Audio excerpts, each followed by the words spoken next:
Big fat Indian शादी की कई जरूरतों का ख्याल रखना, चेक।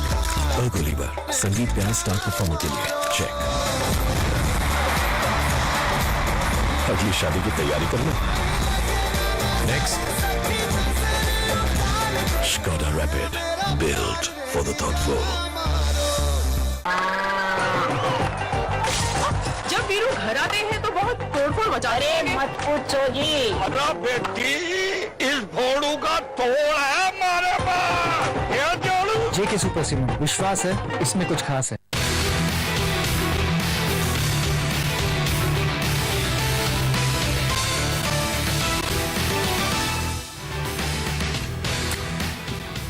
Welcome back. आप देख रहे हैं काला अक्षर। हमारी ये खास पेशकश में हम बात कर रहे हैं कि शिक्षा को हमारे देश में किस चीज की जरूरत है, और खास करके इस घंटे में हम बात कर रहे हैं कि उच्च शिक्षा में कहाँ चूक रह जा रही है, कहाँ कमी रह जा रही है। हमारे साथ हैं कुछ खास पैनलिस्ट। सीधा चलते हैं दिल्ली, जहाँ दिलीप चुनॉय हमारे साथ है, चेयरमैन एनएसडीसी। दिलीप सर, आपसे समझना चाहूंगी कि आप लोगों को एक बहुत बड़ा बीड़ा मिला हुआ है स्किल रेडी बनाने के लिए, उन लोगों को जो जाए इंडस्ट्री में और सीधा नौकरी पाए। और यहां पर यही बात हो रही थी कि कॉलेजेस में अभी उस तरह के स्किल सेट के साथ लोग नहीं निकल रहे हैं जिन्हें इंडस्ट्री अब्सॉर्ब कर सके। तो आपके सामने बहुत बड़ी चुनौती है, किस तरह के स्किल्स इंपार्ट कर रहे हैं आप? देखिए, जो अभी तक डिस्कशन हुआ था, जैसे प्रोफेसर मंथा ने कहा था कि वो एक तरीके से डिफरेंट लेवल्स ट्राई कर रहे हैं और उनके हिसाब से कुछ इंडस्ट्री से बात करके कुछ प्रोग्राम्स बना रहे हैं। आपने देखा कि नरसिम्हन जी के उन्होंने कहा था कि वो इंडस्ट्री से बात करते हैं, आईएसबी भी इंडस्ट्री से बात कर रहे हैं। तो एक बड़ी चैलेंज ये आती है, और जैसे रामकुमार ने कहा था, इंडस्ट्री एक तरीके से एकजुट करके काम नहीं कर रहा है। तो ये प्रयास ये है, और ये एक नेशनल स्किल पॉलिसी के द्वारा ये प्रयास ये है कि आप इंडस्ट्री को एक तरीके से इकट्ठा ला करके जो उनके जो नेशनल ऑक्यूपेशन स्टैंडर्ड्स और रूल्स है उनके मुताबिक उनको क्या कॉम्पिटेंसी चाहिए, क्या आउटपुट चाहिए, और एक तरीके से एक सिंगल पॉइंट कॉन्टैक्ट बनाए कि जो भी कॉलेज, मैनेजमेंट कॉलेज हो, कॉमर्स कॉलेज हो, इंजीनियरिंग कॉलेज हो, अगर उनको भी कोई इंडस्ट्री के तहत कुछ इंफॉर्मेशन चाहिए, उसको एक कैसे मिले। तो इनको हम कहते हैं सेक्टर स्किल काउंसिल्स। तो 8 जो हैं ऐसे सेक्टर स्किल काउंसिल्स अभी शुरू हो गए हैं। फाइनेंशियल सर्विसेज में भी वो एक बॉम्बे में बीएससी, एनएससी और बैंक सब और इंश्योरेंस एजेंसी ने मिलकर के बनाया है। तो ये कोशिश रहेगी कि हर लेवल के लिए और हर जॉब रोल के लिए हम एक कॉम्पिटेंसी स्टैंडर्ड्स बनाए और आउटकम बेस्ड एक तरीके से बनाए, जो कोई भी कॉलेज जहां भी हो, किसी भी केवल उन लोगों की बात कर रहे हैं जो कि एक फॉर्मल वोकेशनल ट्रेनिंग में यानी इंजीनियरिंग या मैनेजमेंट के अंदर नहीं आए हैं, या फिर जो ये प्रोफेशनल कोर्सेज चल रहे हैं वहां भी आपको गैप्स दिख रहे हैं जो आप फिल करने की कोशिश करेंगे? देखिए, मंथा साहब जैसे कह रहे थे कि प्रोफेशनल कोर्सेज में भी ऐसे एक प्रयास है।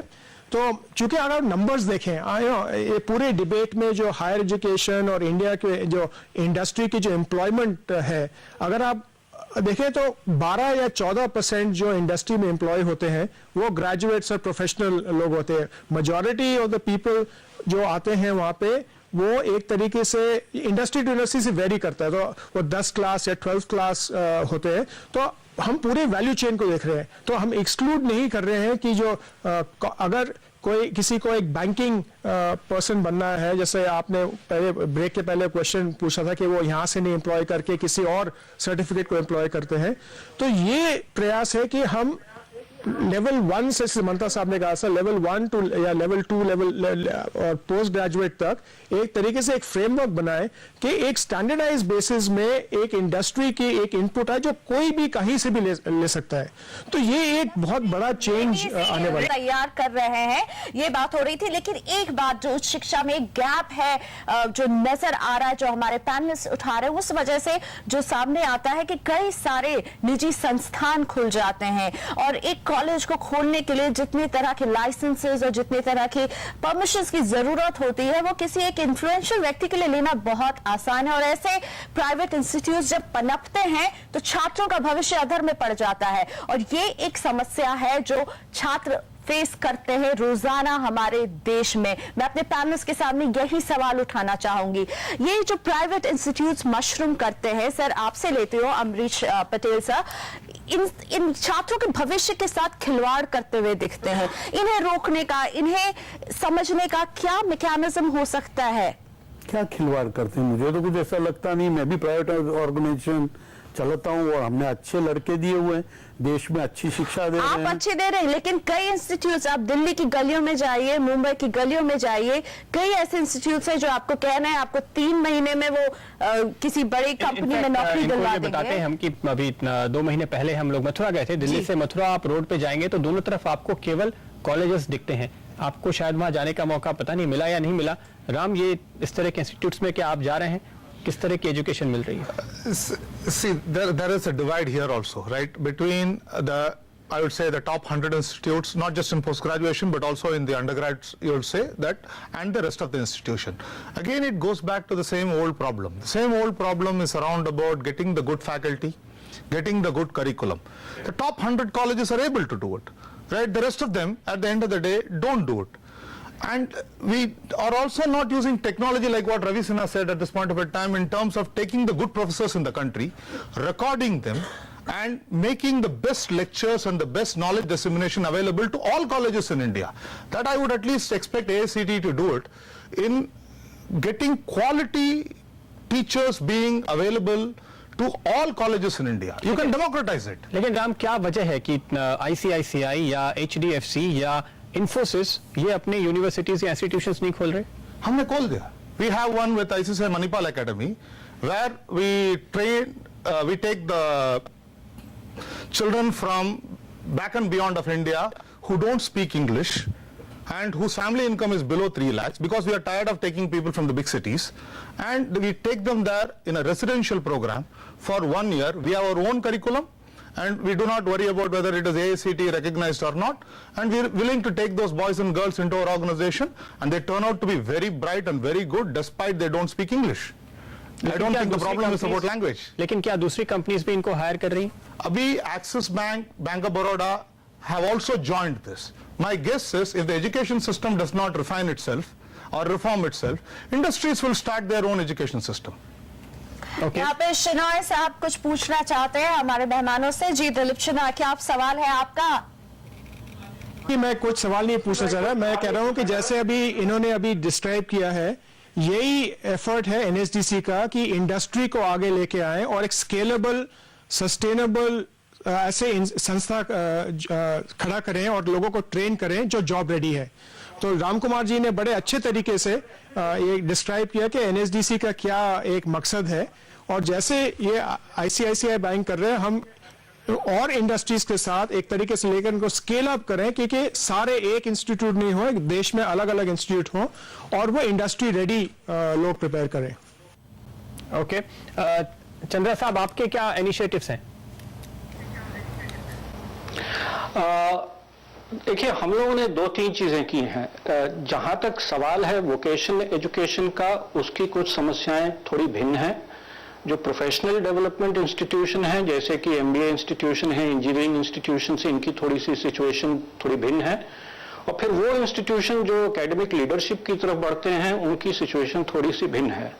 अगर हम यहाँ पे प्रोफेशनल डेवलपमेंट एजुकेशन की बात करें तो हम लोगों ने 2-3 चीजों को किया है। पहली चीज तो हम लोगों ने एक सेंटर बनाया है जिसका नाम है centre for teaching, learning and case study development. ये 3 चीजों के ऊपर फोकस करता है।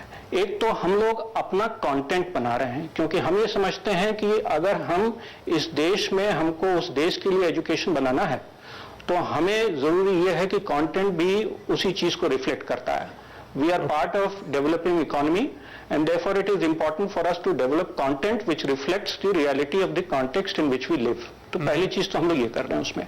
दूसरी चीज हम लोग उसमें ये कर रहे हैं कि लर्निंग के क्या क्या नए मेथड्स हो सकते हैं, इन चीजों के ऊपर रिसर्च कर रहे हैं, क्योंकि हम समझते हैं कि लर्निंग कई तरीके से दी जा सकती है, और अल्टीमेटली हम ये चाहते हैं कि जो हमारे यहाँ का स्टूडेंट है वो चीजों को समझे और आगे चल के उन चीजों का इस्तेमाल कर सके।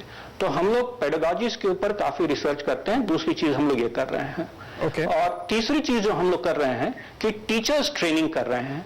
हम लोग अपनी फैकल्टीज को भी ट्रेन करते हैं। हमारी फैकल्टीज जो होती हैं वो टॉप क्लास पीएचडी होते हैं, पर कई बार हम लोग ने देखा है कि उनकी टीचिंग स्किल्स में भी प्रॉब्लम्स होती हैं।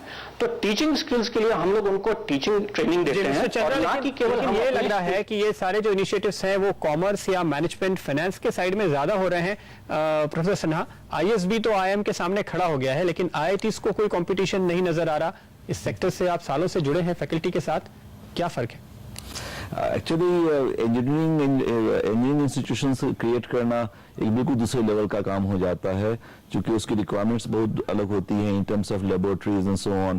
तो जो सस्टेन्ड इन्वेस्टमेंट चाहिए उसको बड़ा करने के लिए, तो वो बहुत ही मुश्किल हो जाएगा प्राइवेट सेक्टर के लिए, जो हमारा स्केल है इंडिया में उसमें। तो इसके लिए सरकार के ऊपर निर्भर रहना होगा। तो उसके लिए अभी at least in the near future मुश्किल है किसी भी प्राइवेट इंडस्ट्री को उस तरह का क्रिएट करना। लेकिन जो गवर्नमेंट इंस्टीट्यूशंस हैं इतने सारे क्रिएट हो गए, तो अब ये देखना है कि उनकी क्वालिटी कैसे जितनी अच्छी हो सकती है उतनी अच्छी बनाई जा सके, और उसकी फैकल्टी मेंबर्स कैसे अपना काम ज्यादा कॉम्पिटेंटली कर सकें, ताकि जो अल्टीमेट आउटपुट है वो स्टूडेंट्स हैं वो वही कर सकें जो कि वो बेस्ट केपेबल हों। ओके, लेकिन डॉक्टर मंथा, क्या वजह है कि केवल एक बिट्स पिलानी हमें नजर आता है? अगर आप बड़े ऐसे नोन प्राइवेट कॉलेजेस ढूंढने की कोशिश करें इंजीनियरिंग के सेगमेंट में, मैनेजमेंट में, जबकि ढेरों लोग सामने आ जा रहे हैं, और फिर आपने एफडीआई जब खोल दिया है, बहुत ही कम इन्वेस्टमेंट अब तक आ रहा है, ये नए लोग आ क्यों नहीं रहे हैं? आप एआईसीटीई की तरफ से क्या वजह देख रहे हैं और क्या कर रहे हैं? मैं समझता हूं कि अच्छे इंस्टीट्यूशंस इंजीनियरिंग में प्राइवेट सेक्टर में भी है, बहुत सारे हैं। ऐसा मैं कोई किसी का नाम तो नहीं लेना चाहता हूं यहाँ पे, लेकिन बहुत सारे अच्छे अच्छे इंस्टीट्यूशंस हैं जहाँ पे अदरवाइज हमारे सारा देश सिर्फ आईआईटी ग्रेजुएट्स के ऊपर निर्भर करता था, ऐसा भी नहीं है। तो एक चीज़ हमें सभी लोगों को पता है कि बहुत सारा गैप्स है हमारे यहाँ पे। The numbers that we require to cater to are very very large, and हमको उसके ऊपर भी, उसके तरफ भी नज़र रखनी चाहिए।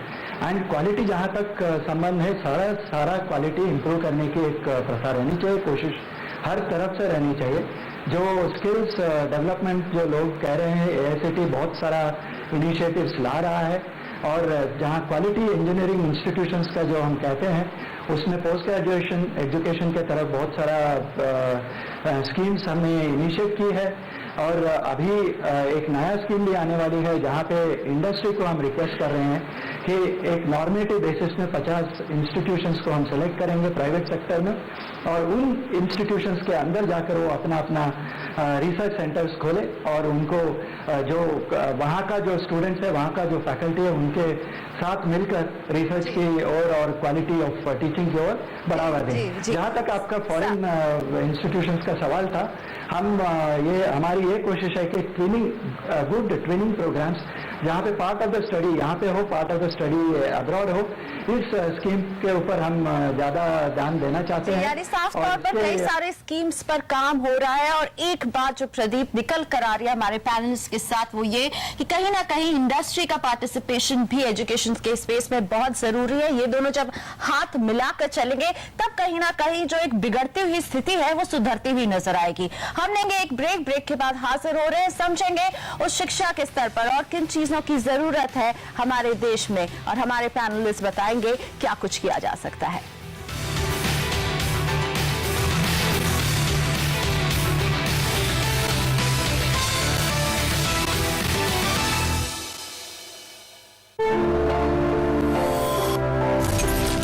आपने एक आइडिया को बिजनेस में बदल दिया,